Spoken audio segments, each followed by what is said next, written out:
Ladies and gentlemen, welcome to the fucking show. I am, as always, Man at Arms. It is not Tuesday, it is Thursday, because Tuesday there were people more important than us doing more important shit that we could ever offer. So, fuck it. We called an audible and did Thursday. I am joined tonight with, as always, Fork Knife Spoon, a.k.a. Ryan. I have no fat jokes today, because also with us is Grindhead Jim. Once again, infrequent co-host. Why does Grindhead not allow you to bring fat jokes? I don't get that. Well, he's a very large and deadly man, actually. I mean, but that's a whole. Does intimidation not mean anything to you? I'm just wondering, like, you know, just because you show up, he doesn't have them. But if it was just me, like, is Grindhead gonna come over and kick your ass in Florida? But you're not afraid of me doing it from Ohio?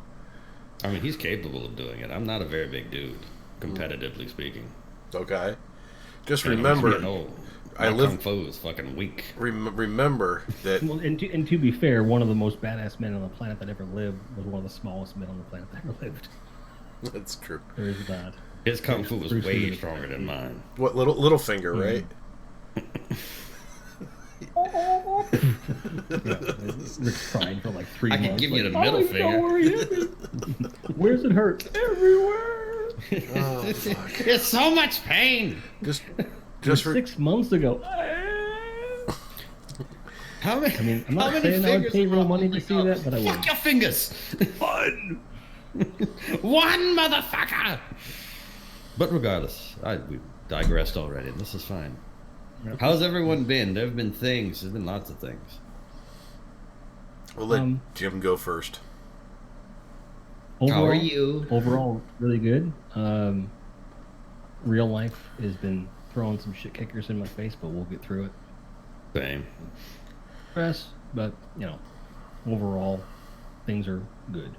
So, the thing I want to know since the last time you've been on here is that room dry, finally? Yeah. Yeah. As a matter of be fact, dry again. And the next time you see me, I will be in a different room because we're moving one of the stresses. But will we be able to tell that you're in a different room? No, I'm a genius with this green screen shit. Yeah, I'm just. So we won't know. I mean, you can tell if I move a room because there's stuff any place else in my house. See, you're assuming I'd pay attention. This is fair. Besides, with your complete lack of lighting. I mean. I'm just waiting for the Phantom of the Opera to pop out behind him.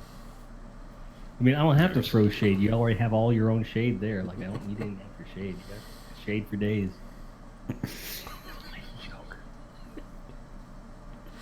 I shade myself. Ryan, how are things down on the farm? Deadly. So, it's been a day. So, had a guy quit this morning. That was fun. So, that's why I was running late getting on here tonight. Jesus. He's like, Destiny's Crosssave, I quit. I don't need your money, motherfuckers. Right. This is so. Take this job and stick it in your anus. Heard from a former guest of ours today too. You remember Fallout? We're working on some project. Yeah. No, he little guy. You know, not very big streamer. Gonna be working on some future projects with him. So, That was kind of an interesting phone call today too.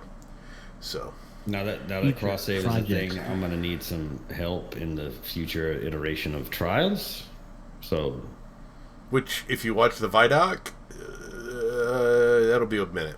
it's gonna be some time. Yeah, you might have a week. We're getting. We're moving past the progression of this. Well, let's do things chronologically because I mean, there's a lot of shit. We could basically talk about one thing, the whole duration of the show. But I know we're not going to do that. But the raid. Did anyone actually watch the raid race? I was so busy grinding, I didn't watch nearly as much of it as I would have liked to. I did not get a chance to see Dado's reaction live. I didn't go back to see it either because there's only so much of human pain that I can imbibe in a given day. Even as a sadist, it's difficult. And then a friend of mine, Robotic Addy, she's an up-and-coming Destiny streamer. She's Scottish and very awesome game player. And at the end of my stream, I went ahead and pushed over to her. Then, maybe 1:30 Central, she stopped streaming. She had been streaming for like 26 hours or something. Oh, and damn. God bless her. 20 of those hours, of which about 15 of them were spent in the final encounter. Just kept going and going and going and going, and they got their day one clear. I did not Like get to see anybody clear it, but I saw a lot of people were stuck on that final encounter. So it's a power level thing with that one, as many are, which is the big part of why I stopped. Like maybe basically the last time I tried a day one raid was the original Callus raid, and based on my experience in there and knowing what the power are going to be and the people I tend to run with, there's absolutely, I flatly refuse to go into a raid under level. Many times, for me personally, as much as I love solving puzzles and learning mechanics for the first time, I find the execution difficult to teach and learn. I don't have to be the guy to unlock that fucking Rubik's Cube, dude. I don't need it. That's an added stress. I just don't need to have me to be server when it comes to the initial, like, what the fuck is this? And then it goes on, bring the clan into it and do some stuff, which I'm way excited about now because with the news that has dropped today, I will be able to embrace my entire clan in a way that I haven't before. Full nude. Of course. Yeah. No. Are you gonna wear just Paragon Greaves? Maybe. If that were an option, I would totally do it. Right now, because Paragon Greaves is good with any subclass, and because it doesn't have regenerative properties on the melee, so if you run a max discipline, or strength is strength, yeah. Run a max strength build along with Paragon Greaves. Anytime I see someone with one-eyed mask in there, I'll just throw on the max discipline set with Paragon Greaves and shoot them. Wait for their overshield to pop. Run, shoulder charge, and then just wave my dick in their face. Run away. Well, I'm pretty sure they're not going to clear that as an emote. But not that I'm against it. I can dream. But man has to have aspirations. Rick can't test it either because he doesn't have Paragon Greaves yet. I don't have all bullshit aside. I did my first menagerie, as we would say in occasion, today. Like 20 minutes before we got into this. Amazing. Just because I haven't had any time to play. It's just been shit to do. But what version of it did you get? There's different near infinite versions because there's 6 different encounters and they can go in any order. Mm-hmm. Oh, Yeah, they rotate, and you get the big Vex Minotaur at the end with the because walls that come towards the you. boss doesn't boss rotates weekly, but the order of Right. everything does. And whether or not each or has enemy variants week to week, we don't know yet. I would think probably not. But your end boss is going to be different. I did see some SGA on Twitter today that I want to, or Reddit that I want to test. I haven't had a chance to test it yet. If you hide in a Titan bubble, all that comes at you, the final boss, doesn't affect you. You have a bubble. Here's the thing: if you have two Void Titans running, middle tier, and then I think bottom tier is bubbles now. So you have one bottom tier, one middle tier. That wall, basically you do DPS through the held up shield, and then as soon as that wall pops, bubble, and then basically just rotate. And then if you're also getting to create orbs during the ad phases, you may be able to indefinitely stay in one place and shoot the boss. It would take a lot of coordination to do that, so I'm looking forward to making that happen in Heroic, or taking a fire team into this. Now, that is true. There's finally a use for that damn thing. I didn't have any trouble with the boss. There was one encounter room where it's just like a shitload of hive, and they come from like every direction, and it was awesome. But I'm like, I didn't even know it killed me just now. It's just like, probably hive. No, it would be the architects. I believe it was. I was just like, holy fuck. Killed by the architects. It was a hard light shot from 6.5 years ago. Killed by the architects, I think of like really shoddy workmanship on buildings. So I'm like, ooh. Like your house collapsed on you or something. Like, what? Ooh. Killed by the architects. No shit.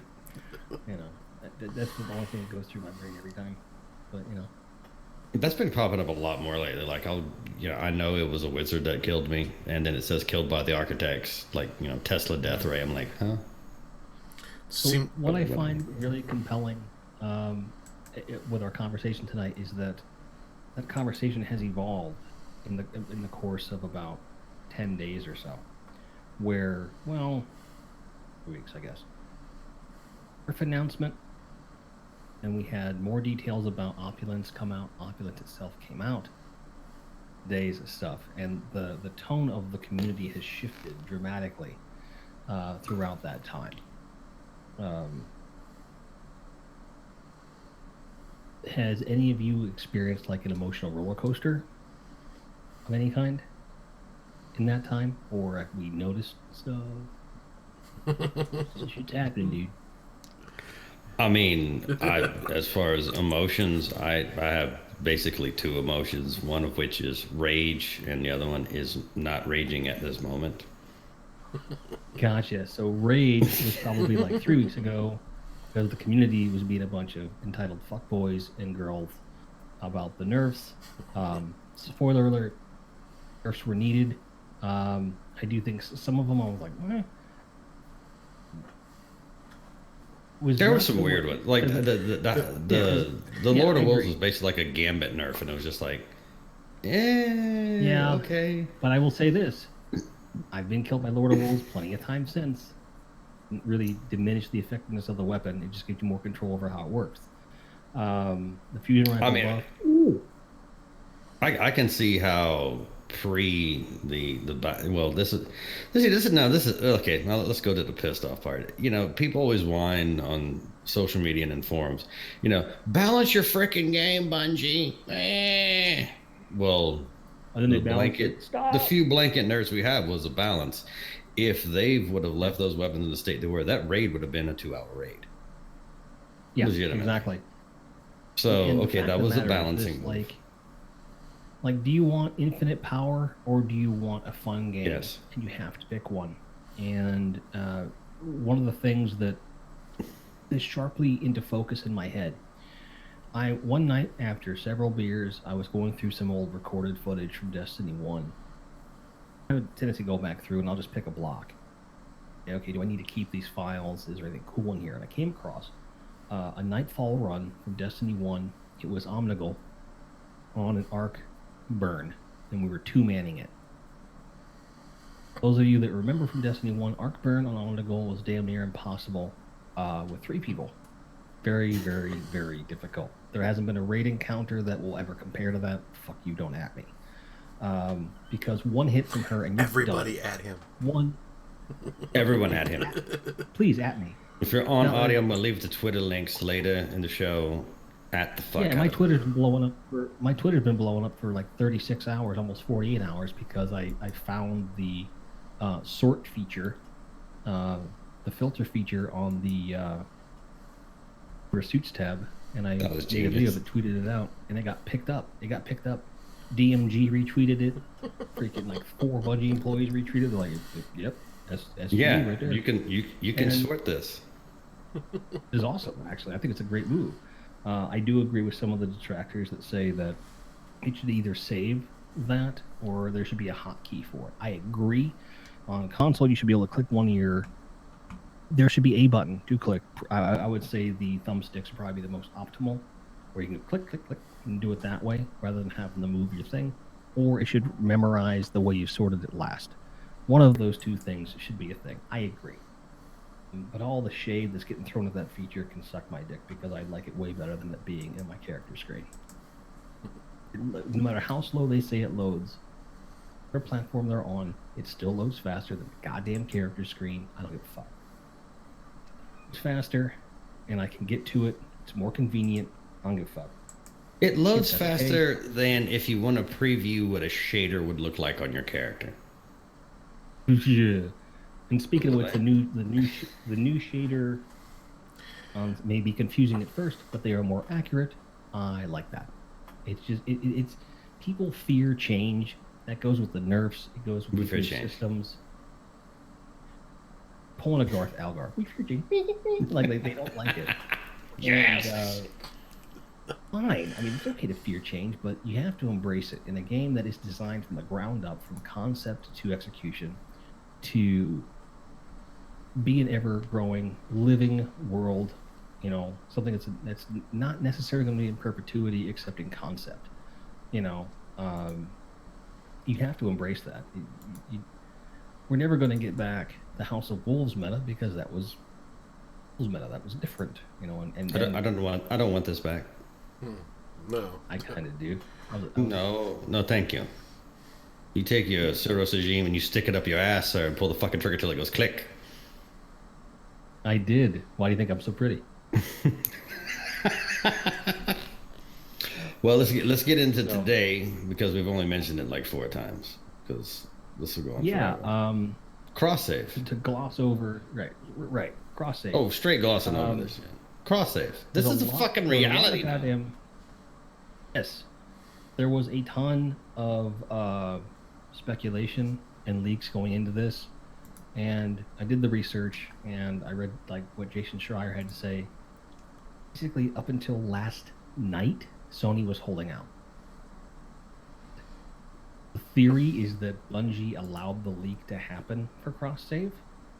The fact that Sony wasn't going to be about it and people were freaking out online, that as leverage to get it done. That's the scuttlebutt on that. So today, when the stream goes up, and one of the first things they mention. Yeah, they mentioned it right away. Despite what you saw on the internet. Despite what you saw on the internet, it's going to all platforms. Tears of joy ran down my face. And hold it in. I was like, fuck, that was the one thing I was worried about. The part that they didn't answer, and they started to kind of hit around about it, and they didn't really come out and say it. They did not say, because it's, you know, the base game is free on all different other platforms. You know, your entry point is the expansions, right? So what they did not say was if you have to buy the expansion on each individual platform, or if that is now tied to your account also. That was the question that I walked about. That's the way that I took it. Yeah, as of now, you have to buy on each platform from what I can see. place where your license is going to transfer is like from Blizzard to Steam. And it's basically what is attached to the account. Look at the screenshot. It shows what each account has on it. So although you'll be able to use those characters on those platforms, you will not have access to everything unless you have parity as far as, in other words, you have to own everything everywhere to use those characters, but you only have access to the content you have a license for on that platform.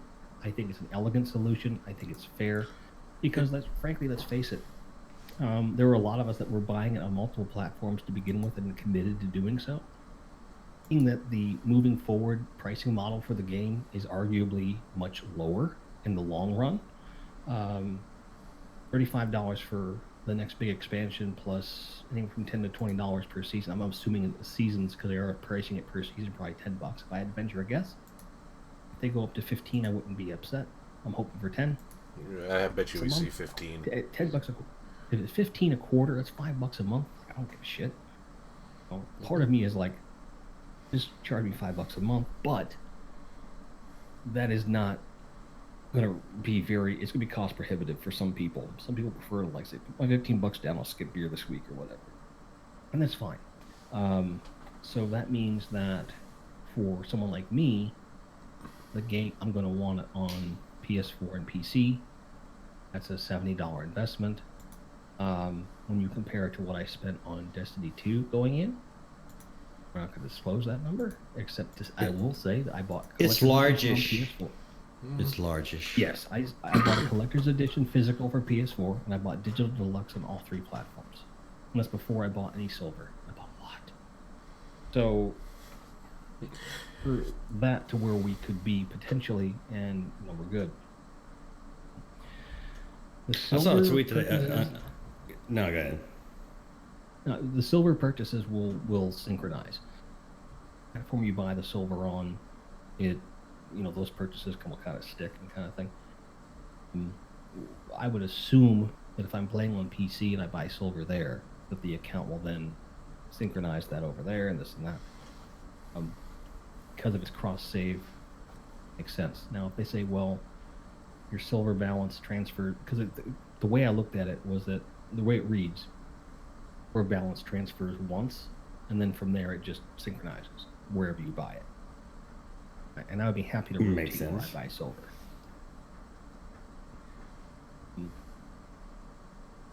Or silver purchases may be relegated to going directly to Bungie regardless of the platform you're on, and then those platforms don't get a cut anymore. That's kind of how I read that. That makes more sense. I hope that's the way that they do it, for the simple fact that I want it to be simplified if I do want to buy stuff with silver, because, and I'm going to be frank here, I'm more inclined to buy silver under this new arrangement, given the promise of how the game's going to go, the low cost of entry, per season. Because if I'm spending $15 every 3 months, well, as far as I'm concerned, I'm used to paying $30 every 3 months if you break it out. So where's the other 15 go? Right in the Bungie's pocket if I have anything to say about it. I'm happy to do that. To use Dotto's verbiage, they've been building wide, and now they're looking to build tall. I think we're in a good place. Crosssave,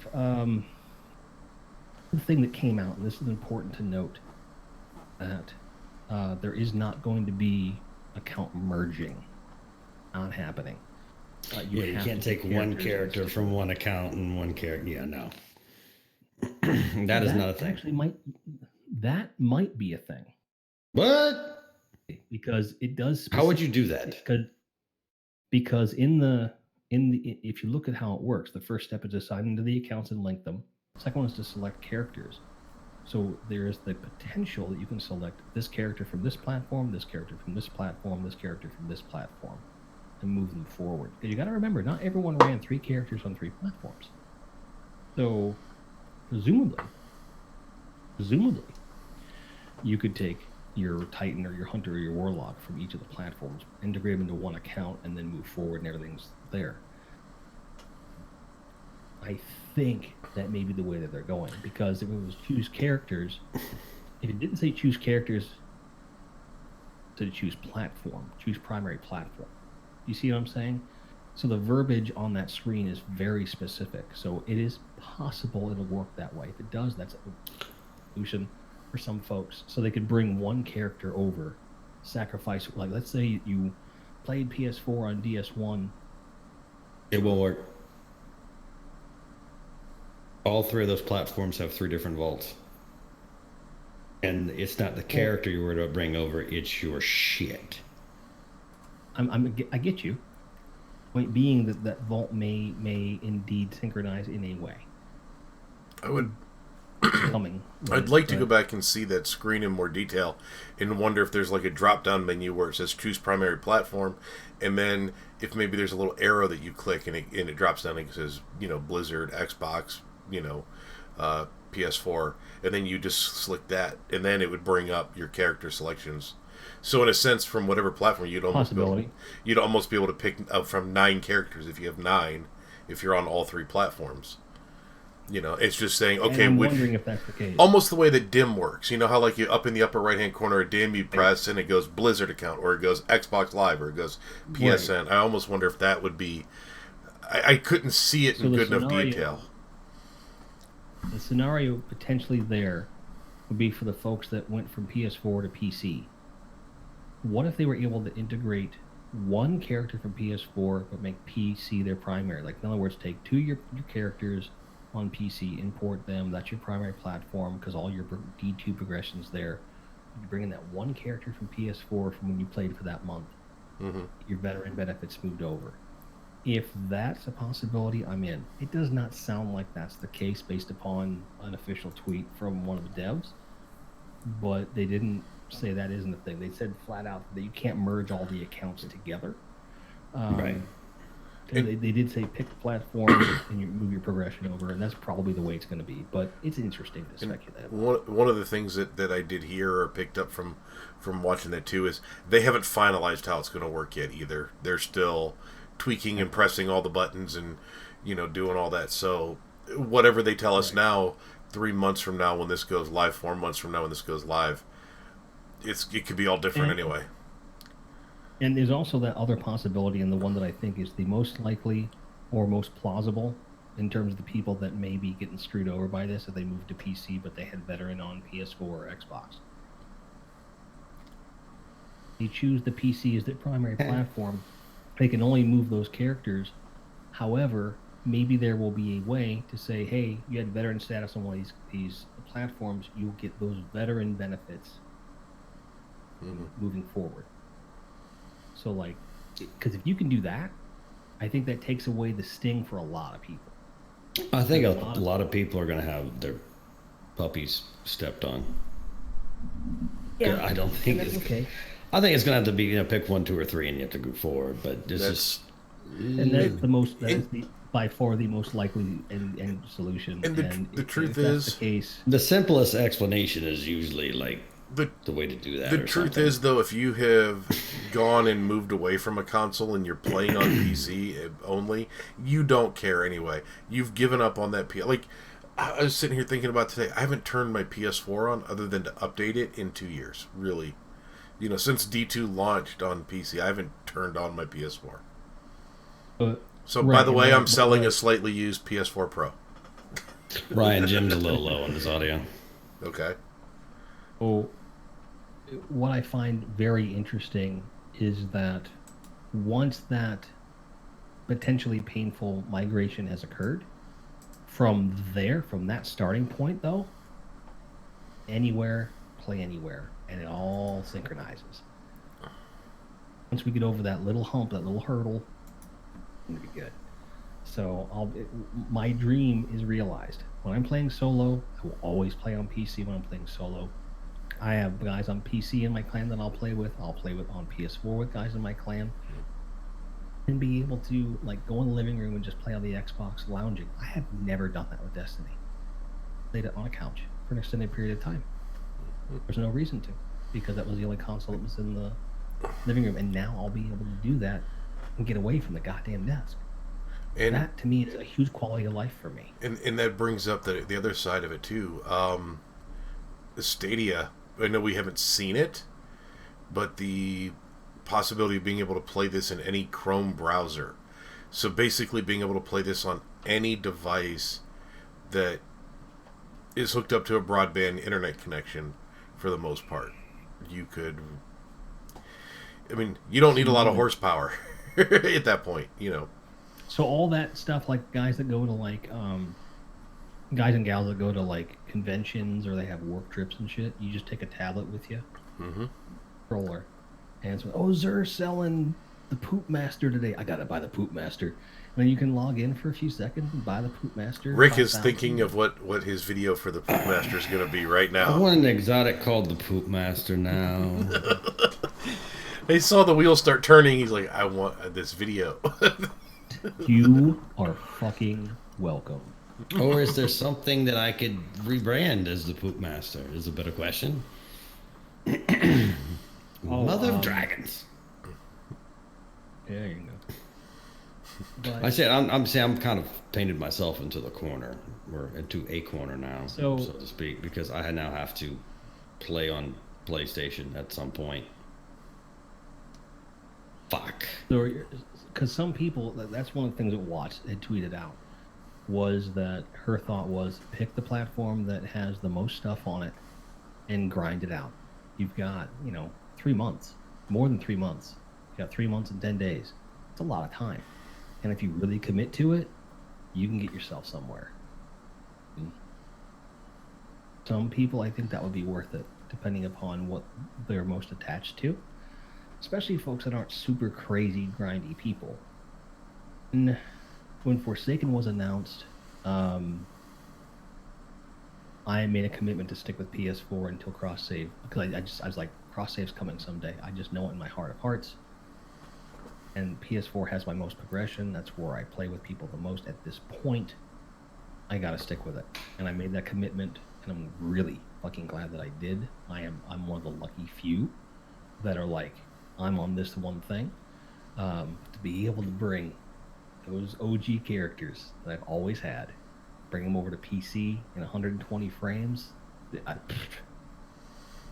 You can't see, but the elastic around my sweatpants just flew across the room so hard. It's insane. Just because you squint doesn't mean it's going to get any closer. Wow. But again, I think that although it does represent some interesting decisions that people are going to have to make, once the dust has settled, I think we're looking at, and it's a really cliche thing to say, but I think this is going to be an amazing, the experience for everybody, because clans that were splintered are now reunited. That's the coolest thing too, is that form you pick as your primary, that's your clan from now on, which means that clan slots are going to open up, bitch. So even if they don't make clans bigger, this is in the 90s, and I'd say at least 35 of those minimum are taken up with alternate slots. Willing to play back and forth. We've got at least a dozen players that are willing to play on pretty much anything at any given time. Incentive to bring more people in. So from a clan perspective, that's amazing. Means that hitting experience caps will be more easy than ever. Devise small clans to integrate into larger clans and to make this something really fucking cool. The player base is going to explode with the free-to-play model. It's nothing but good for the player base, and that's not even getting into the mechanic and changes that we're seeing into the new expansion with Shadowkeep moving forward, which integrates everything we've been told about Destiny 3 up to this point in terms of what they're changing about the game. And that, what Luke Smith said, Destiny 3, it's not even on the radar. They're talking 3 to 5 years of this minimum. I'm down with that, because if you can extend the life of this game with graphical update patches and continue to do the content the way they're doing it, we may never have to have a big box release again. Start over. No, I've said that many times. I'd much rather them just continue what they're doing instead of okay, now we're gonna release 3 in a year. Yeah, What Bungie wants to. I like the whole WoW ad forever concept. It's just like, okay, and then here's a new expansion. Let's go. And it rewrites everything before it. The only Brings gripe, everything And they up. also the only gripe that I have with sticking in Destiny 2 specifically is having gone from D1 to D2. While D2 was prettier, I thought the graphics and the design of the worlds and everything had more depth in it in D1. Like, you could look at a background and see a lot more depth, a lot more design, a lot more character in those backgrounds than you ever can find in D2. And D1 looked dirty. Well, it did, but it had a lot more just personality to it, in my opinion. here's where I It's more think realistic. your mind. I think your mindset may change a little bit. See the moon. We see gameplay of the moon because the initial was they relit the moon Oh, I heard that. with the. Yeah, they got them all excited. They were all like, all of their elastics shot across the room apparently when they saw the. Yeah. Yeah. So I missed this part. Did you I was watch? at work watching it. Did you watch the Vidoc part, or did you just watch the trailer part? I watched the Vidoc, but I had to. Yeah, I was while I was working, so it's like it's chunks. So basically, the impetus for this came when an artist took it upon him or herself, Moon from D1, and put it in the D2 lighting engine, showed it to Luke. And they said, "What do you think?" And they said, "This is where we need to go." And then they And emailed it out to they've- everybody in the studio, and everybody seemed to get excited, according to the Vidoc. Right. And what this does, it creates precedent, bringing back the old wall, making it new. Like, I will happily patrol the Cosmodrome again if they can expand And- upon what's done in that space and do other stuff. That's always been You don't have my thought was bring D1 into D2's engine, not necessarily. not the experiences, but the environment at the very least. Yeah, and you don't have to go back and retread everything, but like just what they did with the Cosmodrome in the one mission, what was it, in the Forsaken at the very beginning? Oh, I think it was in Forsaken. And they are bringing it back. That it is for the people that download the new free-to-play version of Destiny. The first mission is the first mission from Destiny. And it's remastered according to them too. At least It's basically remastered to be the D2 version. mechanics, and then as soon as you finish that, you drop in the tower, and then you can just go anywhere you want to go. Stuff you can't play at that point is Forsaken story missions, Forsaken raid. You can go to the destinations, but you can't play those, activities. Have access to even the new locations as they unlock, but you won't be able to play story or raid, stuff. So you'll get a little bit. It of unlocks everything, over time, is what they were saying, right? or a couple hours here, a couple hours there, and they're Right. explaining that they said.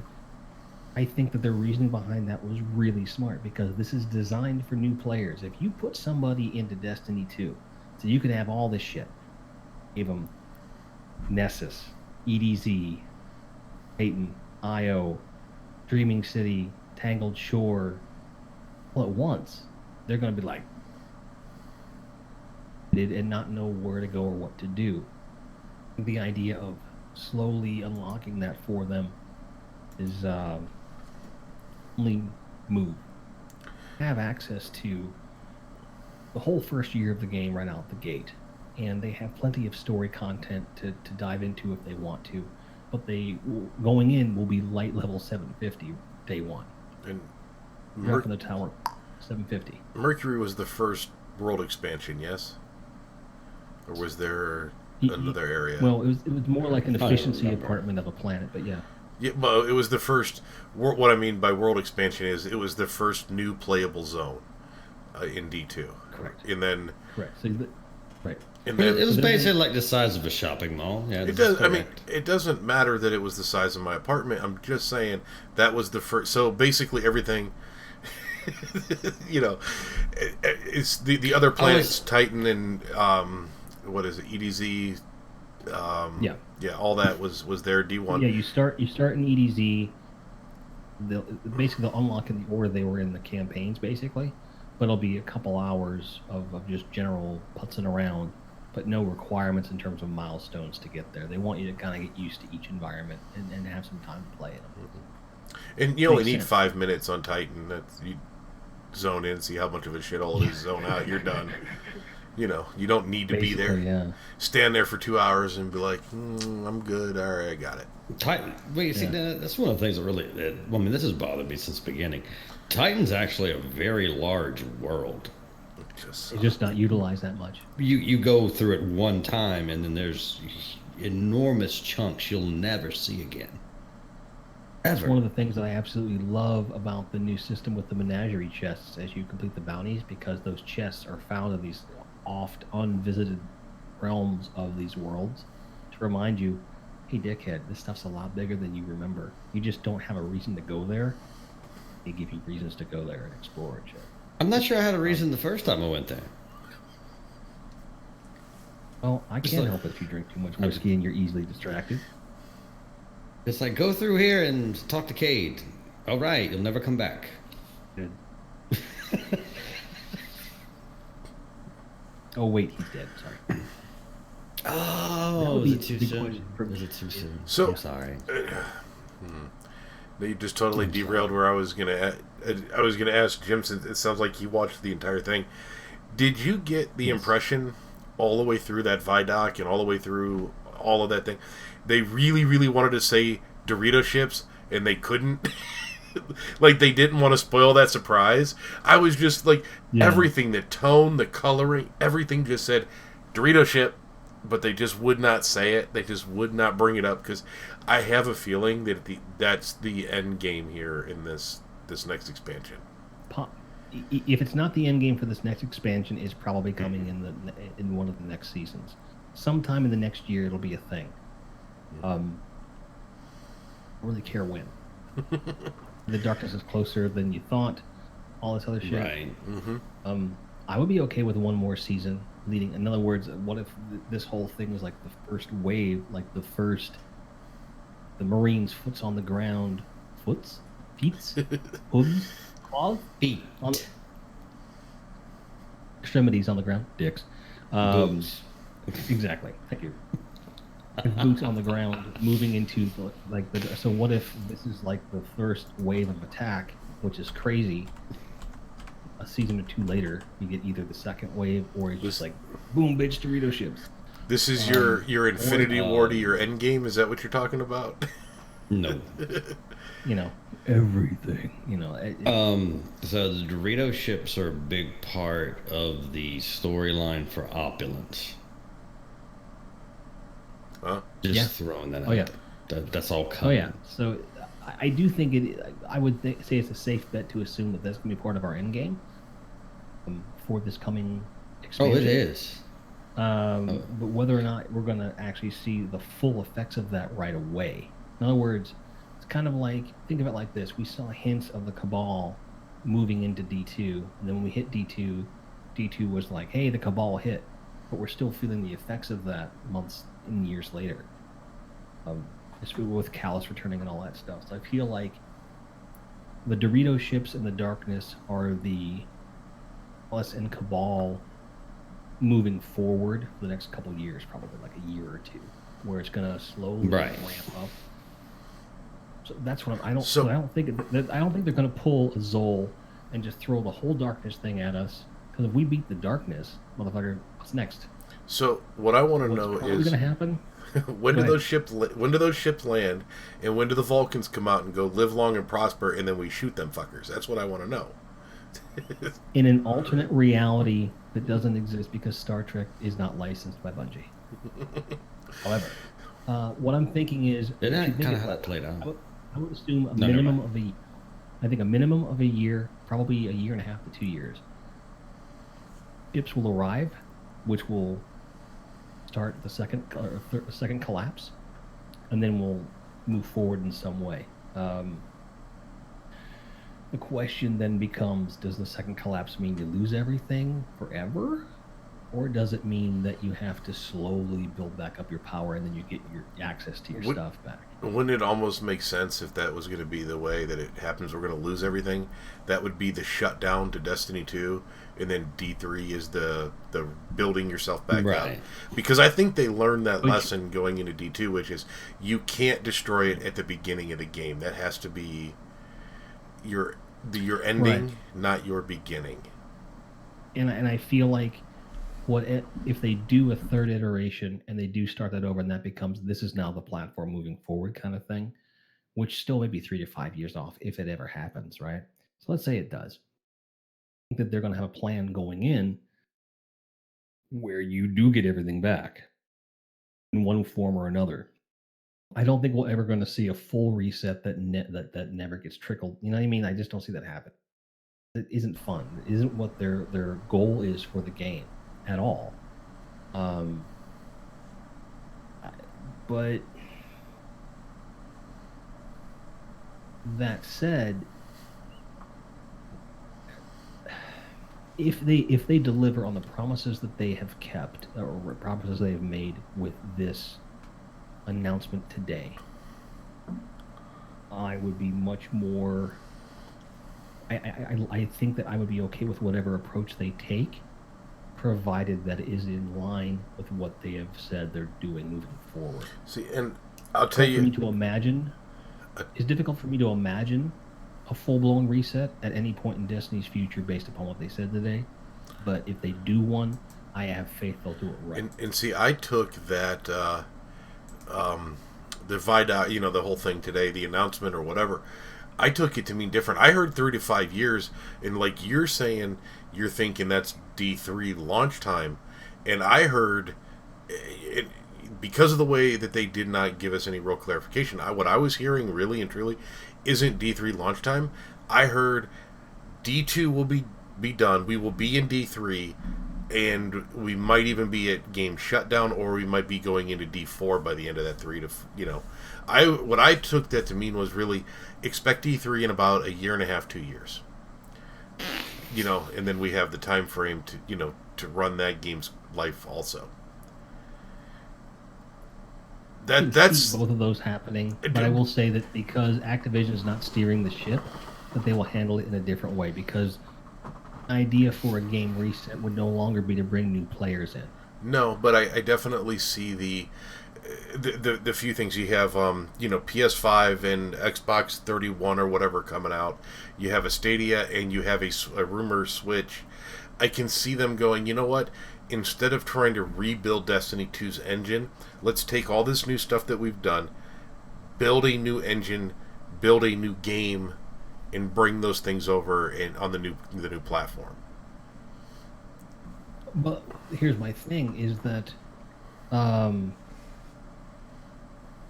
so much of the systems that were rumored to be in Destiny 3 are coming to Destiny in September. Is it? But the RPG heavy. Let's look at it from a programmer's wet dream. Okay, I have the ability to build this now, try it, see how it all works before my next console comes online, and then when that happens, my next console comes online, I have all this extra raw power that I didn't have.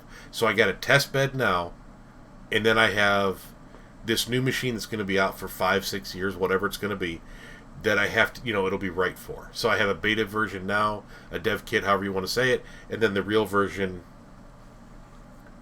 So here's the thing. Here's the part that, this is where I kind of go with D2 being in perpetuity. Here's what gives me hope for that. In the way that Destiny 1 was launched. And the differences here. PS5, the new Xbox, are going to be backwards compatible day one with PS4 and Xbox One. Mm-hmm. So this game will go at launch and well into its launch, and when they're ready with a new engine, reapply it to the same game.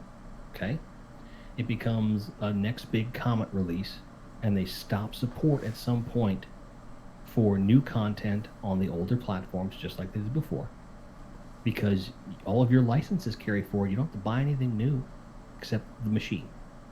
And if you are playing on Stadia, buy anything new. The only difference is that you won't be able to play on the other platforms unless blah, blah, blah, blah. Which is a lot easier to accept than a complete character reset.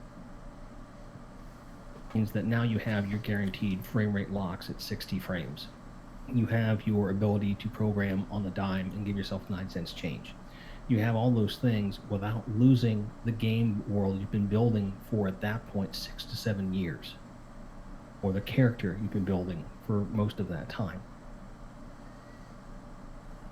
Whether or not that's feasible, whether or not that's the route they're going, is anyone's guess. But I do think that we could see that happen, where if they rebuild the engine and swap out the engine, which is something that could be done, other games have done it, I think that we may see Destiny never do a full world reset. The term I'm fine with. The term that I hear, though, so much from Bungie is the spaghetti code that is holding that game together. And I just wonder if they want a chance to redo it and rebuild from the ground up, which was what D2 was supposed to be, but because of their in-house fuck-ups all the way around, it kind of got kicked out the window, and they just built another game. Right. And they had to just piece it together. You know, when do they just go, screw it, we got to tear this down to rebuild it? And, right, so the question becomes, is it something that where you could just swap out engines without... If it can be done, I have faith that Bungie will do it. If it comes to a point where they say we can't do this, I think they're going to be transparent with the community and try to figure out a way to bring content in. I don't know exactly how that would work. I think it's way too far in the future for us to worry about. I think both possibilities are very plausible. It's just a question of which direction ultimately has to happen. Well, what I love about today's announcement is that it's not something we have to worry about, because the Destiny we're going to be having now moving forward from September will be a much more forgiving place for the community. I think you're going to see a lot less salt in general if they deliver on the promises they're making now and keep the cadence the same, content, the quality that they're doing it. Something with as much end game depth as a Season of Opulence, at least once a year. Give me something close to a Rise of Iron or a Forsaken once a year. Something about half that throughout the rest of the year. I got no problems, man. I got 0 issues. No. And I think that's what they're looking to do. I think that they're trying to... But all that being said, tell me you totally can't see Luke Smith walking out onto some kind of a stage at E3 and slapping down his big fat Destiny dick and saying, D3 next year. Just knowing how they operate and what they've done in the past. I would say I can see that, but I think the context is going to be very different. I think the context is going to be, here's why we're doing this, here's how we're doing it, here's what you're not losing. If they position it from a standpoint of a rebuild, because what if it takes 6 years to do it, right? But in that 6 years, they figure out a way to import characters, progression, treat it like a new season. But you have to start. In other words, you have to purchase this new product to get all that, and to be able to basically this year's year 8 or whatever it is, right? Okay, you have to buy this to move forward, but you can bring everything with you. If they do it in that way or something similar to that, or maybe they say, okay, you can pick 4 loadouts. You pick your favorite shit, or something like that. I think that whatever they're looking to do, it's too fucking complicated. Just saying. My point being that it's a nice idea. I like the idea. I just don't think it's practical. There's a way to appease the community and still pull it off, is what he's. But the question is how, right, and the question is how that is done. I'm just spitballing. And today was the first step of that happening too. So yes, because the only thing I wish they didn't march Luke Smith's fat ass out there and do it like anybody else would have been. But you could have marched my grandmother out there, and it would have been better. It's very simple to deal with this, and I've done this for years now. Anything Luke Smith says, I immediately disregard and just listen to everyone else in the room. And my life is very simple when I don't listen to Luke Smith. I have no expectations. I will say this, though. Everything Luke Smith said was echoed, confirmed, or further bolstered than everyone else said. I'm still waiting. But that's for, okay. Be it cautiously. It's when he says shit by himself. I don't even pay attention. I'm like, no. Still waiting Right, for my exactly. my 10th Better Devils to be different than my first. Case in point. It's I mean- fucking not. That's totally unfair because they were up against a whole lot of bullshit at that time. They were in the middle of a reboot at that point when. Yes, and looking at the Destiny 2 launch now, and even the Destiny 1 launch now, it's not a rose-colored glasses thing, but I can totally see it now. Because imagine you've got Activision breathing down your fucking neck saying we have to release by this date, and then bunch like, motherfucker, it's not ready. Yeah. I know that people are mad. We want to play with them, but this is not going to be the game you want. And they don't care. They absolutely do not care. Take it one step further, which is not only Activision breathing down your neck, but then you have a smaller monster on the side of Sony, who now has that deal with Activision to be the primary. We're gonna promote it. And I mean, if you look what Sony did, they made you think that Destiny was only a PS4 game by the way they marketed. I mean, they really took it and ran. Yeah. So you have Sony, then you have big dog Activision breathing down your neck, and now you don't have that. You killed one and effectively got rid of the other by killing the first one. And basically, I'm sure the conversation with Sony last night went something like this. I hope that it went something like this, albeit in a more professional manner. We're gonna pull our shit off your console. Right. Basically, like we would threaten. I can see the conversation like this. We would threaten to pull our software from your platform, but we're not going to have to do that if you don't play ball right now. Our community will do it for you. Mm-hmm. You will see console sales drop dramatically on your next release. Your PlayStation Plus memberships just fall off, and nothing. If you want to share this pie that we're about to bake and serve to a community that's been begging for it for years, do is say yes. I bet you say no. Funeral. I almost think, God, I feel bad because I can just see Rick falling asleep here, but I almost bet this signing up with Stadia pretty much forced Sony to do this. I'll bet that was more the key. I'll bet you going to the Stadia Google thing was them going, this is our heavy hand. We have them by the balls because now we have Google, we have Xbox, we're going to Steam, which is, Steam's the darling child of the community right now because nobody wants to be on Blizzard and everybody wants Epic's, thing to burn in hell, and none of the rest of them are mature enough.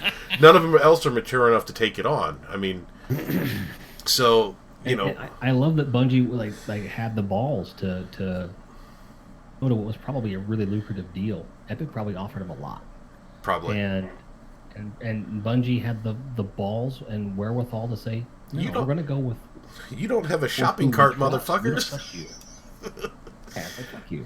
Yeah. And I appreciate that. I think that it was cheeky, it was ballsy, and I think the community appreciated that. And I love the shade. We're going to get on Epic, partner. Oh, you fucking bitch, because he used those exact words, except for fucking bitch. But I thought it was hysterical. Like 5 minutes after it was over, there was people retweeting the mega super platinum collector's editions, and I'm like, oh, that's pretty cool. And I clicked on it, I'm like, $150. No, thank you. It's less than. It costs less than the collector's edition cost for either of the last two. Bucks. I mean, I've said this, but if you're into that, that's your thing. Do it. Oh, it's not my thing. If you're into it, though, I get it. The first two collector's editions, $250 non-negotiable. Okay, this one's $150 with a game code. Without a game code, it's $90. You can just buy that collector shit separately. So, like for example, let's say a good deal for what it is if you're into that sort of thing. My point being that Bungie is because let's say for the sake of argument that today buy your pre-order on Xbox PC. Oh, and many PS4 people have. for I've seen digital. it. Mm-hmm. Right. You get all three of the digitals, and you want to kind of sit on the collectors until like a few paychecks from now, and you can do that, and you don't have to worry about having an extra fucking game code and all that bullshit. Overall expenditure is less. Because what if they had lowered the collector's edition for, for Destiny 2, allowing you to buy just the collector's stuff for $180, $190? Nice to my wallet at that time, believe me. But they're giving us the option. It's a direct purchase. It's like, I love that here to retail. I love that big finger to all these different publishing tropes. They're like, buy it however you want. You can piecemeal together whatever package you want. Piecemeal together. Just all we ask is just come play the game however you want. You can buy the seasons later on the different platforms if you want, because you're going to be able to integrate your characters platform you want. And if you want to, continue playing the new content on a different platform 3 months down the road, you just gotta buy that season. You don't gotta go back if you don't want to. You don't have to. It's amazing. It's a smart fucking move, and it's really, really good shit. And what they did, and what they ended up doing, and all that, they ended up selling more copies of everything. Because the goodwill is going to be there. That was the Crosssave rather. That was always the play. Everybody kept saying, when I heard them go, the base game of Destiny is free now, starting whatever date, I forget what date they said, but I went, you know how many motherfuckers have been sitting out here going, I will buy a copy on PlayStation and on Xbox if you do cross-save, I'm a PC player, or if I'm PS4, I'll buy PC and, or whatever platform.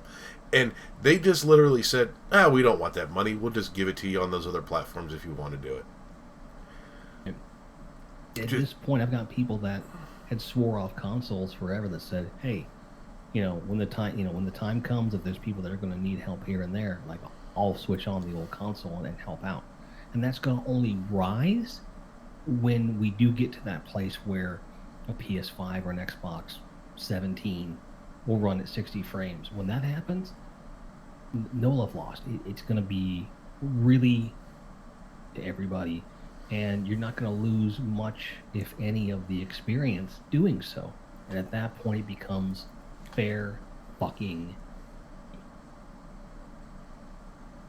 I had fever dreams about all the things that were announced today. Jesus Christ. Like, if they just did this, if they just fucking doubled down on the RPG stuff, they just doubled down on cross-save, game can finally be what it's supposed to be. And they fucking did all of that. If they would have come out and literally just held up a handwritten sign that said cross-save bitches and then turned off the stream and walked away, everybody would have walked away. Fine. It would have been great. Everybody would have rejoiced. The heavens would have parted. The virgins would have come down. Yes, the virgins would have all been here. Dan. Yes, it would have been awesome. Thanks for those. But there was more. Talk about the systems overhaul that we're getting. You know that much about. Listen, before we get into all this hardware talk, I didn't know what Stadia was until today. Just throwing that the fuck out there. Stadia was only announced a couple of months ago. It's still a new thing. Calling it Stevia, Octavia. It's Google. I don't care. Elvira.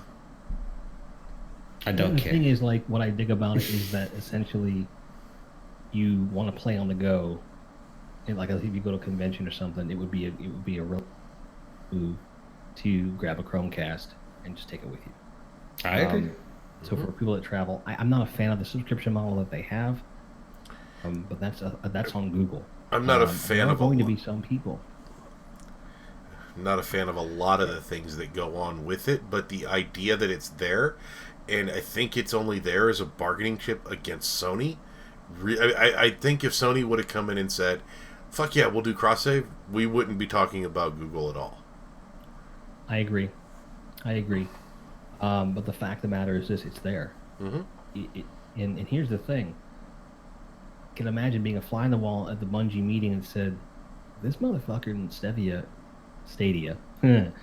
this could crash and burn in a year, and that's fine. We don't need it to survive." Crosssave. No, with Sony this is to free buy. money. So let's talk. Yeah, so let's talk with Google. Make that shit happen. And I'll This bet is free money. yeah, Google probably Google pays. paid for that to happen. Google too. pays, bro. But then Everyone. the other side of this is one way or the other, this game ends up on Switch. Because you either see a Google I don't think so. you see a well, there are screenshots right now going around of advertising material that say Switch, available on Switch. But the other side of that is all Google has to do is put a Chrome browser up for Nintendo, and now your D2 is on Switch. It doesn't matter. Exactly. So all you'd have to do is put the Chromium frame, like a direct login for Stadia. It's your game release for Destiny. You're paying the subscription price for it to work. That would be how your port would work. And there may even be a deal where the Switch version does not require the Stadia subscription, but it's using their technology. So maybe it's the trade-off where, hey, you don't have to pay us that much to be on Stadia if you allow us to use that technology to make Destiny compatible on a Switch. Yeah, it's not a matter of if. This is a matter of it is going to happen. It's just a matter of which way are they going to do it. They implement.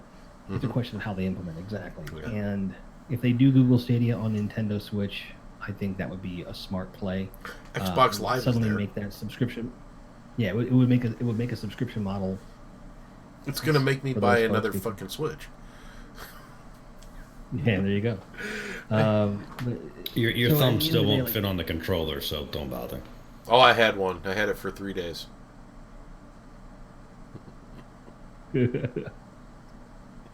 I guess, like, the reason we're going on and on about this before even getting to the game changes themselves is that this just represents what we've had in this community before, which is true unity among all Guardians. And being able to, just as one community, no more, well, Xbox getting shit on, well, PC has this, and PlayStation, fuck, it's all gone. It's all gone. All of it. No more exclusives. The only thing holding us back at this point is frame rate, which when the new consoles come out, I guarantee there's going to be a patch where it's allowed. I'm 90% sure you'll get cross-play from PS5 to new Xbox, PC. Or the only thing... I think all that's possible. The only thing I will ask for when that happens is they create lobbies where if you're on a controller, you can go into controller-only lobbies, or if you're on mouse and keyboard, you go into mouse and keyboard. And I'm not personally one of those people that care. I'm just saying that for people, I know a lot of people that do. I know a lot of people that are on controllers that are like, I just don't want to, And I totally support that. And the reason I support that is because I understand the need, but I will say this to PC players everywhere. I've used controller on PC, and my KDA on PC is about 20% higher than it is on console. Eat me. Come at me, motherfucker. Okay? And that's prior to all of the weapon system changes available with Forsaken. When no one-hit kill to shoulder charge, shotguns fucking sucked. And I was still killing motherfuckers like crazy on PC. So it makes a difference. I don't give a fuck who you are. I'm waiting to see. I'll probably go to PC first. Dude, I'll tell you, when I legitimately, PC, I'll go to PC first. With the way that the balancing is right now, I'm curious to see what happens with me on PC, and I'm hoping, because with my brain, the way I play, I think my efficiency is going to go, my EL is going to go way up. So, control, but it's fine. Something that I've heard said, I don't know if I agree with this or not, and I don't know if I'll put it as eloquently as I've heard this said. When you play on any one of the consoles, whether it's Xbox, PS4, or PC, there is a certain ceiling. Xbox and PS4 have a very similar ceiling for your skill. You can only go so high with that controller. Yes. Then you go to the PC, and that ceiling is much higher. And the ability to get there, you can get there much faster. But when you level off, man, it really just, bang, you've hit that ceiling and it's done. And I'm curious as to what you guys feel about that, moving over to PC. Do you really feel like that ceiling is higher where you can get better skill? Or is it Is it more even than that? I think I mean, I can. It's all about play style. If you're a precision aiming person, if you're super into hand cannons and sniper rifles, mouse all day, every day, I'm there with you, and that's the place to be.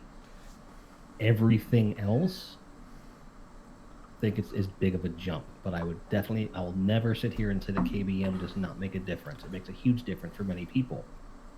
Depends upon your play style and how you physically process and hand-eye coordination shit. I am not this guy doing. I'll never be that guy. I've tried learning it. I don't like it. I don't want to learn it, and I will gladly do that trade-off. On PC. Yeah, but on the same hand, I'm only getting older. Well, I mean, I've played with people in Rainbow Six who also play Destiny, and their sensitivity is like 90% on their controllers. Like I play on 3, they would be playing on like 9, and have no problem whatsoever.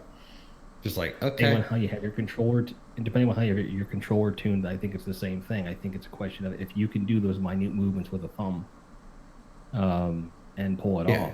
I think that it's just as good as a mouse if you have the right controller and the right settings and the right frame rate.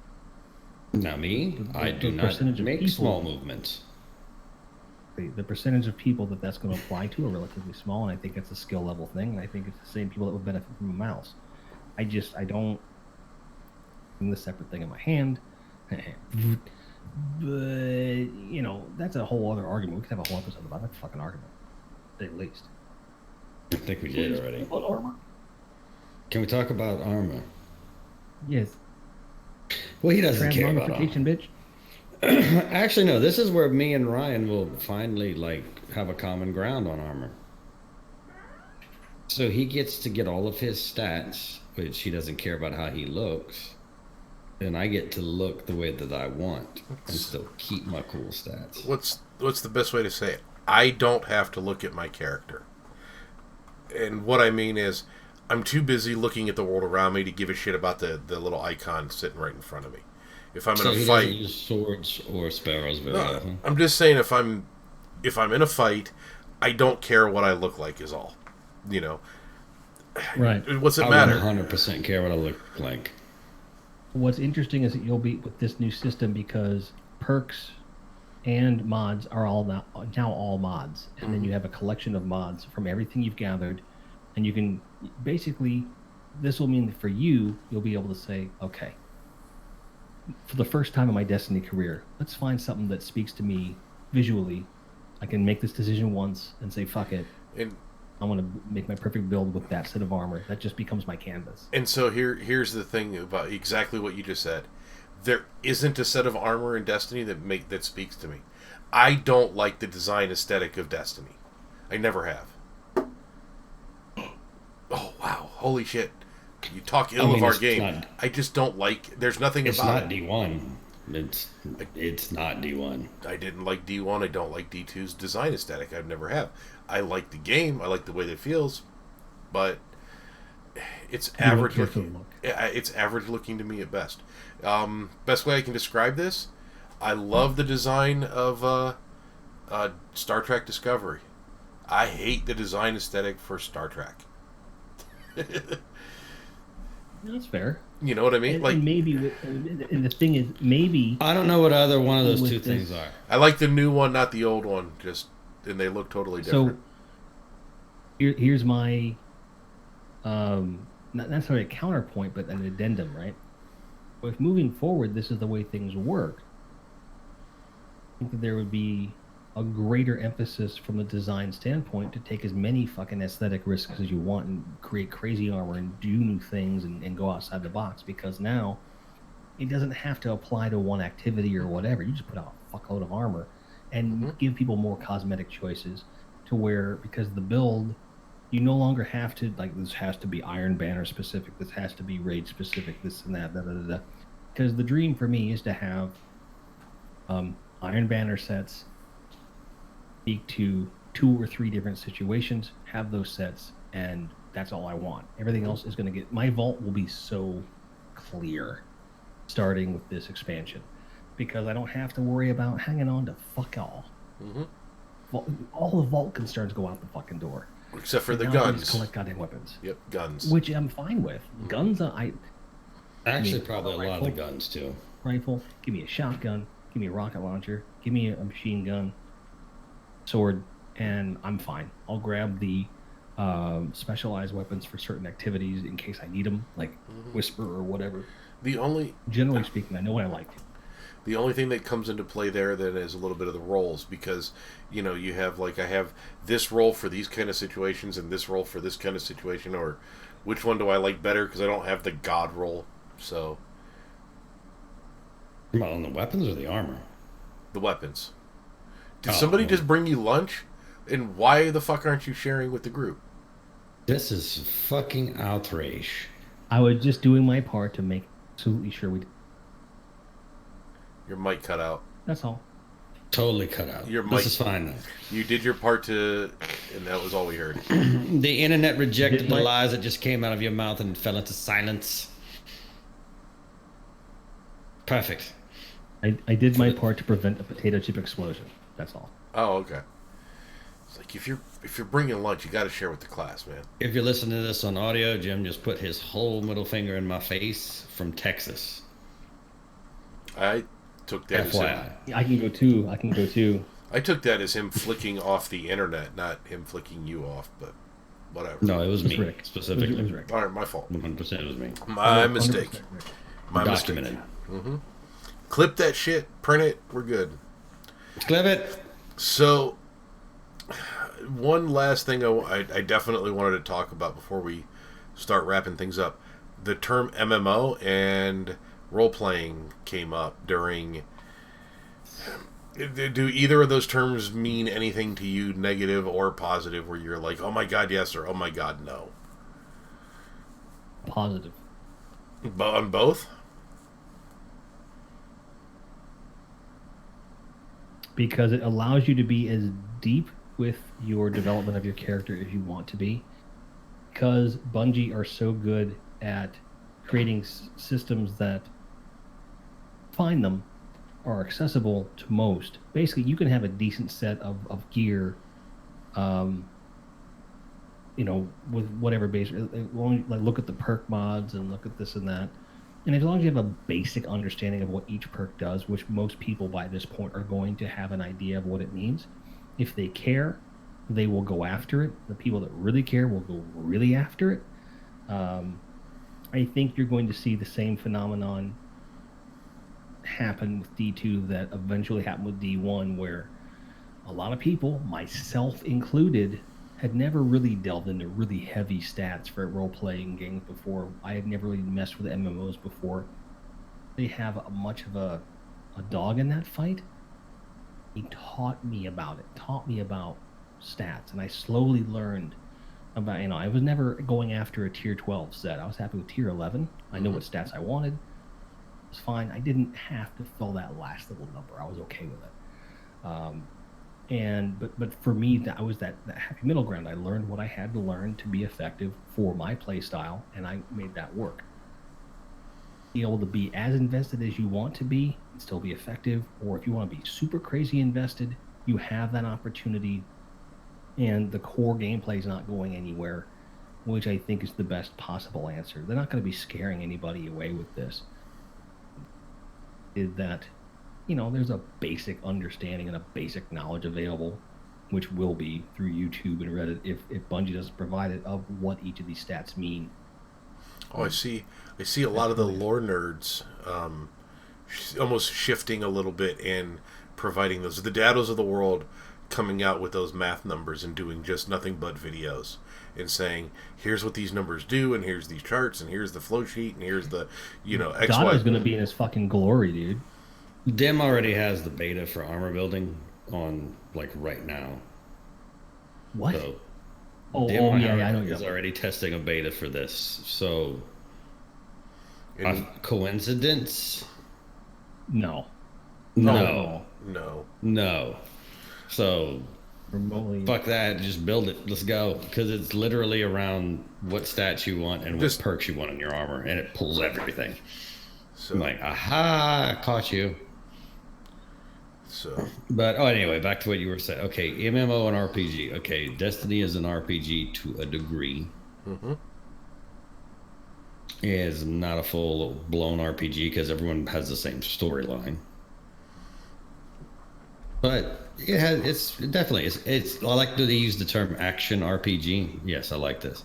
MMO. I do not agree with the term MMO with this game because MMO is massive multiplayer online game. Which, if you take It's not. if you take those three words, it does kind of become that. Your raids, your strikes, your pretty much everything that you're doing. Because I tell you, I've played MMO Massive games. is a multiplayer online game. Massive, no. I Three think to point six is that people we're not doing, are not massive. 20 So people we're in a not talking tower is 16 to not 64. massive. so the MMOs that I've Massive played, is tens of hundreds of people in a huge social space that can roam around in the world. So That's a massive multiplayer online game. see, I disagree. Like the MMOs that I've played, the biggest team that I ever played on was an 8-man team, and those are MMOs. I'm not talking about a team. I'm talking about the world you're interacting in with. the worlds, you would see 20, 25 people, knowing that there are a ton of copies of those worlds out there. You're never going to bump into every single person. So I'll show you some of the back end server stuff where it's just the way it populates. There's 1 million people playing, but you're only ever going to see 25 on that map, just because of the way it works on the back end. That's what Destiny feels like to me, is a smaller MMO. So instead of massively multiplayer, maybe you could switch it to minimally a multiplayer online game. But it's you know, multiplayer it's online game. it's still work. I mean, it's not WoW, You fly into a planet, the most you can have is 9. So I'll bet you though that's a limitation. Multiplayer online. Yeah, like, kind of a multiplayer online. But you just said you go into these instances and there's only 25 people. We get 9 on the planet, and Nine. that's totally fair. But I'll bet you that's more of a limitation of the consoles that they were dealing with at the beginning, versus now moving into the next generation of consoles, assuming that they don't go completely nuts on overhauling the graphics and everything else. You'll start to see worlds where you have 50, 60 cats running around the tower. The capability will be there, whether or not. And I'd argue that there's no need to go nuts overhauling the graphics. If you up the frame rate, I think the graphics where they are now. Yeah, I don't disagree. I'm just saying. I'm down with it. But the thing that people always say in game design is graphics sell. What do you hear about Call of Duty every year when it comes out? Updated graphics. Madden, the same thing. All these annual franchises every year, that's one of the things they're touting is better graphics. Whether or not they're right. But those are also coming from but this is coming from publishers other than Bungie. I don't disagree, but look at Halo. The person that's going to buy Call of Duty or Madden every year is not the target audience for a Destiny. But go back to Halo, the 5 versions of Halo that they built. Every version of Halo had an upgraded graphics, and 2 of them. I can explain that. 2 versions or 3 versions all lived on the same console. Passage of time. No, Halo 1 was on the first console. Halo 2 was on the second console. Halo 3, ODST, and Reach all lived on the 360. It's all the same hardware, but every time that and with the 360, I think that was simply a matter of cooling engine to better utilize the hardware that was available in front of them. Whereas now, your base architecture is not really changing at all for the foreseeable future. x86 isn't going anywhere. So you are 100% right. 100% right. Full stop. The game space has changed. The platform requirements and have changed. So they're from a marketing perspective, Destiny has less to do in terms of being flashy and ooh, come in here and did it. Basically, they're like, look, this game's awesome. It's free. Mm-hmm. End of discussion. Rick, the only reason why we're having this discussion is just to put you to sleep, by the way. So this is my turn now. So on the day to where they've, one of the biggest days in the history of this franchise, They've released all this cool in-game shit, weapons, characters, finishing moves.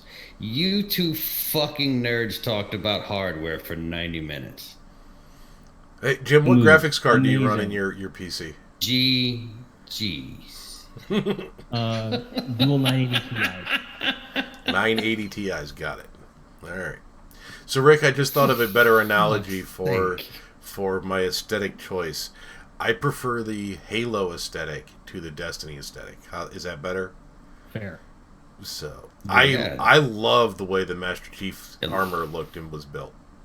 So, Those games were grittier looking. And again, we went right back to fucking graphics. Who the fuck cares? well, y'all do because you want to talk about looking pretty in the tower. So finishing moves. Question, because they didn't talk about this. Oh my Do you think God. it's possible we'll be able to unlock multiple finishing moves and then pick one, or will the one that is exclusive to each subclass tree? I have a feeling it's going to be subclass tree. Oh my god. Yeah. It just looks like, I mean, that's the way it looked like. But I also, what's the point of those? And I don't mean that to be it, but this isn't Mortal Kombat. What's the point? It's only in PvE, but God only knows how they're going to incorporate that. Well, I feel like it's an extension of the class ability, So an extension of expression. the way that I looked at this, and I'm probably looking at this all wrong, and I don't care because it's 11 o'clock at night, is that's basically 9 different versions of teabagging somebody. Absolutely. Okay. I mean, Crucible is getting a lot of love. I'm waiting for the We're gonna talk more downside. about that.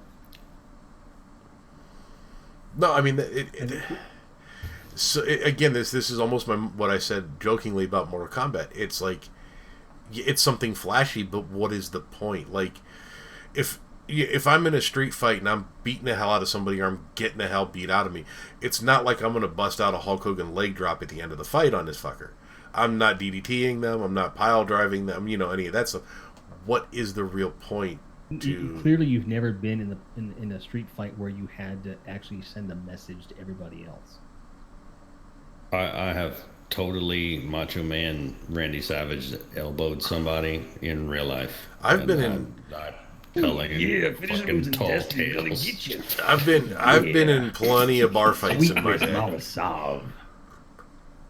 I've been in plenty of bar fights where, back in my day, but I've never dropped the people's elbow on anybody in those bar fights. You see, that's the difference. I have not had my to friend- have been in many fights because I've done stupid shit like they're like, that dude's fucking crazy. I've worked Leave him alone. I've worked as a Talk your bouncer way out of it. in a few. So my point is, you need to be in one more bar fight just to drop that leg, so you can say you've done it. Oh, I got a guy that sued me because I left scars on his back from where I kicked him with a cowboy boot, and the heel impression hit right beside his spine, and he's got a scar that is almost the exact shape of that heel on that boot. I mean, Well, he shouldn't have acted the fool then. Yeah. So I'm just saying, I've just never been I just don't understand it's a cool concept. Don't get me, I'm not dissing it. I'm just wondering what is the sure point? it's What's going it there to for? have to be worked into some type of game mode down the road. Can you see Oryx coming back one more time from that ledge and all of us having to jump on him and hit that finishing move? Can Possibly. I crane kick him? My thought, it would be like a mechanic in. Oryx, you gotta get my body bag. I was thinking they could Somebody just possibly watched Cobra incorporate that Kai. into a mechanic like for Rift or I have something as a I have game not mode where watched this. your opponent gets stunned and you do that and you get bonus points. It's just a Destiny silly fighting thing. game. I'm in. Give me a Destiny 2 fighting game. I'm down. Yeah, I would totally buy the Mortal Kombat version of Destiny. Another realm. Call up Bungie. Make it happen. We'll pay. I mean, even if I Only if just get to fight Shaxx is NPCs. playable. Shaxx, Exactly. Shaxx is playable, but you know who's not playable, but is the final boss? Cryptarch. No, Master Oh. Rahul. Master Rahul is Master- only. He's the guy that comes in from the side and says, what is that Dicey or whatever that little dude that comes in and Oopsie. That guy, yes.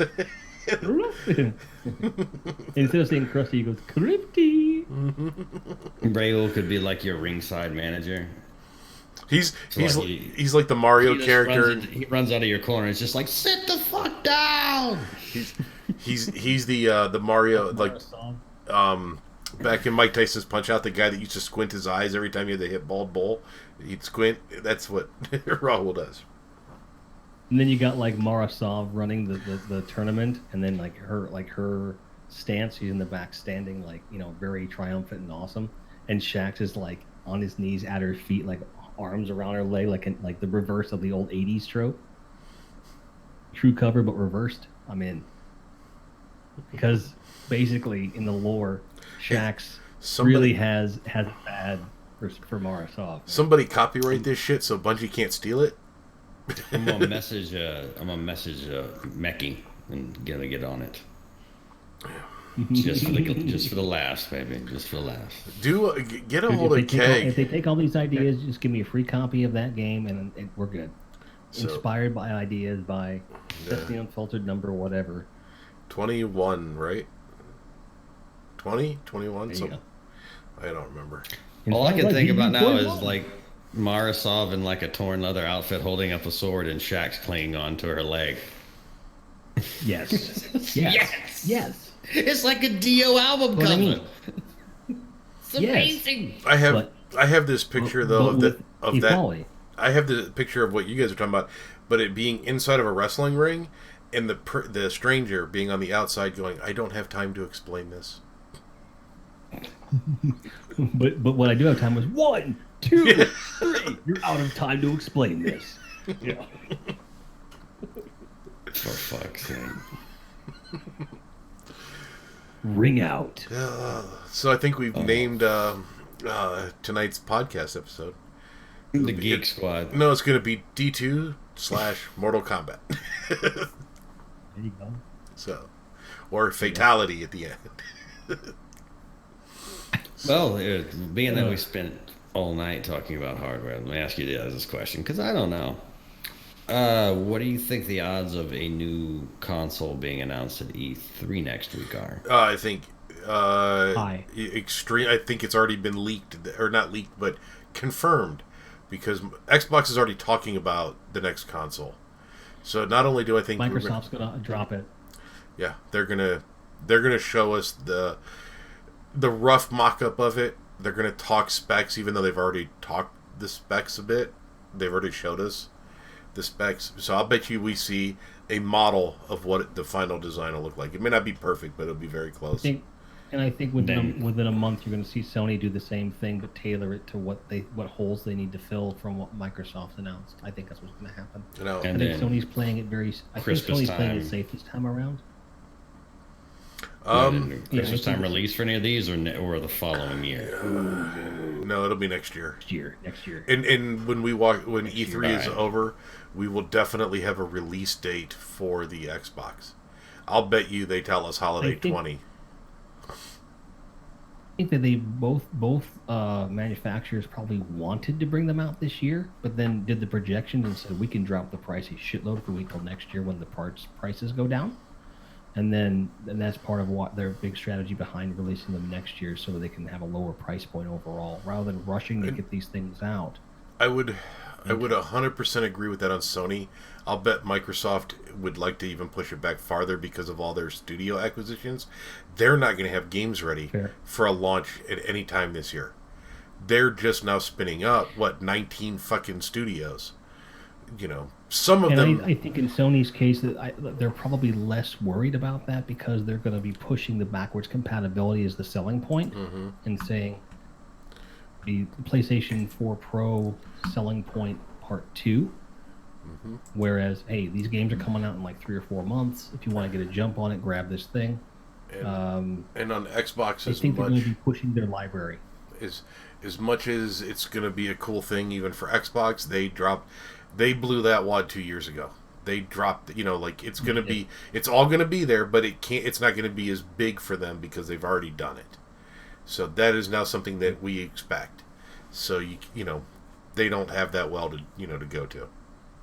Exactly. I think that Sony has the stable of games that just says, because basically all they have to do is find a way to politely say, hey, we know your launch PlayStation 4 is probably on its last legs. You can grab this, go, and we're gonna have whole new experiences for you, but you're not gonna have anything to worry about in terms of a gaming library kind of thing. Like they don't have the pressure. To me, is very much off when it comes to launch titles for these devices because of the fact that they are backwards compatible out the gate. And I think it's a smart marketing move.